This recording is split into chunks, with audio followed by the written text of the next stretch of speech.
వాళ్ళు పడే కష్టాలను అధిగమించి కష్టాలు పడుతూ సినిమా తీసి సక్సెస్ చేయడం అనేది బాగుందండి, చాలా బాగుంది సినిమా.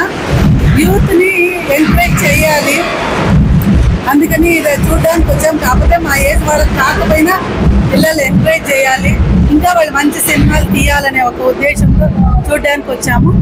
చాలా బాగా చేశారు, వాళ్ళ కృషికి నిజంగా అభినందించాల్సిన విషయం. హీరో చాలా బాగా చేశాడు, అబ్బాయికి చాలా ఫ్యూచర్ ఉంది, ఇంకా మంచి మంచి సినిమాలు రావాలి, ఇది మా కోరుకుంటున్నాం కూడా పెద్దవాళ్ళుగా. సినిమా బ్లాస్ట్ ఉంది, complete out and out comedy entertainer. యాక్టర్లు కూడా చాలా బాగా చేశారు. మొత్తం అయితే సినిమా చాలా బాగుంది, మీరు కూడా వచ్చి థియేటర్లో చూడండి. బాగుందండి.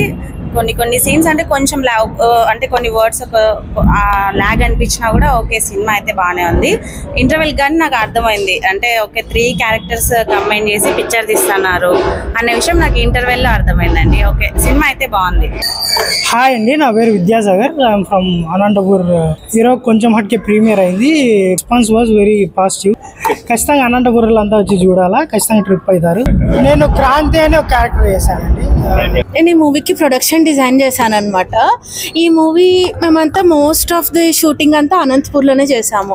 అనంతపూర్ నియర్ బై విలేజెస్ ఉంటాయి కదా, ఎల్లుట్ల, నడింపల్లి, అలా నియర్ బై విలేజెస్లోనే చేసామన్నమాట. అనంతపూర్లో కూడా సీటు, ఇంకా మనకు శుభం గ్రాండ్, అలాంటి ప్లేసెస్లో అంతా చేసాము. ఇక్కడ పాపం జనాలందరూ కూడా బాగా రెస్పాండ్ అయ్యారు మాకు షూట్ మొత్తంకి. అండ్ మీరు మూవీకి వెళ్తే 2 hours కంటిన్యూస్గా బాగా నవ్వుకొని పెద్ద స్మైల్తోనే బాగా వస్తారు. Please do support in theatres. అందరము ఈ మూవీ తీసిన వాళ్ళంతా most of the people we're born in Anantapur అనమాట. ప్లస్ మన సైడ్ కూడా చాలా చాలా మంచి లొకేషన్స్ అవన్నీ ఉన్నాయి. అందరూ వెళ్ళి అటు సైడ్ కోస్తా సైడ్ తీస్తారు, గ్రీనరీ అంటే అంతా తీస్తారు, కానీ మన సైడ్ కూడా చాలా మంచి మంచి లొకేషన్స్ ఉన్నాయి.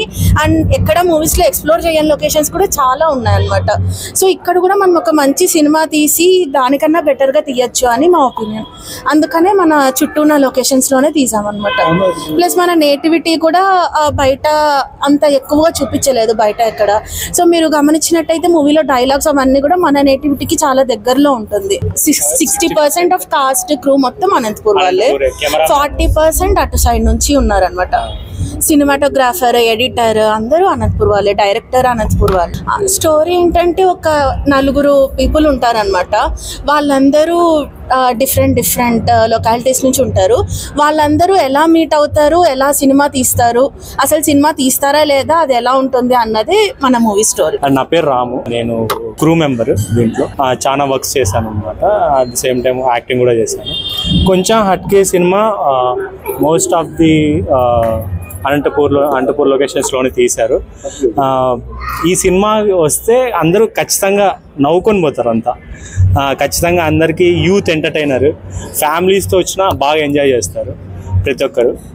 అది మీ సపోర్ట్ ఉండాలి. అట్ ది సేమ్ టైం ఇక్కడ ఉన్న యాక్టర్స్ కానీ అందరూ యాక్ట్ చేసినట్టు కాకుండా వాళ్ళు జీవించినట్టు చేసినారు అన్నమాట సినిమా ప్రతి ఒక్కరు. అది ఎంత మాత్రం బడ్జెట్ అంటే బడ్జెట్ అనేది ఇంకా మేము అంటే యాక్చువల్గా డైరెక్టర్ అండ్ ప్రొడ్యూసర్స్ ఉన్నారు, అంటే వాళ్ళు నాకంతా తెలియదు. కొంచెం హట్కే అంటే కొంచెం పక్క జరగండి అన్నట్టు కాకుండా, అంటే కొంచెం డిఫరెంట్ అన్నట్టు. సినిమా పేరు కొంచెం హట్కే అంటే కొంచెం డిఫరెంట్ అనేసి, అంటే సినిమానే డిఫరెంట్ అనేసి. ఈ సినిమా ఏంటంటే సినిమా తీసే వాళ్ళపైన సినిమా, వాళ్ళు సినిమా ఎట్లా తీసినారు ఏంది మామూలుగా తెలియదు కదా బయట ఎట్లుంటుంది. దాన్ని ఒక వైడ్గా చూస్తే చాలా ఫండ్ జనరేట్ అవుతుంది. అండ్ మాకు తెలుసు, అంటే అలాంటి క్యారెక్టర్స్ అన్ని చూసి మేము ఈ స్టోరీని ఎంచుకోవడం, అంటే writer at the same time director వాళ్ళిద్దరూ ఒక దానిపైన అనుకొని దీన్నే తీద్దాం అనేసి అనుకున్నారు. అలానే దానివల్ల ఇక్కడ అనంతపూర్లో లొకేషన్స్ సరిపోయి ఇక్కడ షూట్ చేయడము, హైదరాబాద్లో షూట్ చేయడం జరిగింది. At the same time music director KM Radhakrishna garu మనకి కంపోజ్ చేశారు. 3 songs ఉన్నాయి. ఎవ్రీ సాంగ్ ఈజ్ వినాల్సినవి, చాలా బాగున్నాయి సాంగ్స్ కూడా. Anantapur audience at the same time అందరూ ప్రతి ఒక్కరికి నచ్చే సినిమా ఈ cinema. At the same time Anantapur audience ఏంటంటే ఇది మన అనంతపూర్లో తీసినారా అన్నట్టు అనిపిస్తుంది. అలా కాకుండా ప్రతి ఒక్క చోట వచ్చి చూస్తే ఇది అనంతపూరేనా అని కొంచెం అట్లా ఉంటుంది. ప్రతి ఒక్కరికి నచ్చుతుంది. మన భాష అట్ ది సేమ్ టైం మన స్లాంగ్ ఉంటుంది. రాయలసీమలో చూపించిన స్లాంగ్ ఇంతకుముందు చూపించింది కాకుండా ఇప్పుడు ఇంకొంచెం బాగుంటుంది అనమాట. అట్లా కొంచెం అథెంటిక్గా ఉంటుంది. అంటే దీని తర్వాతనే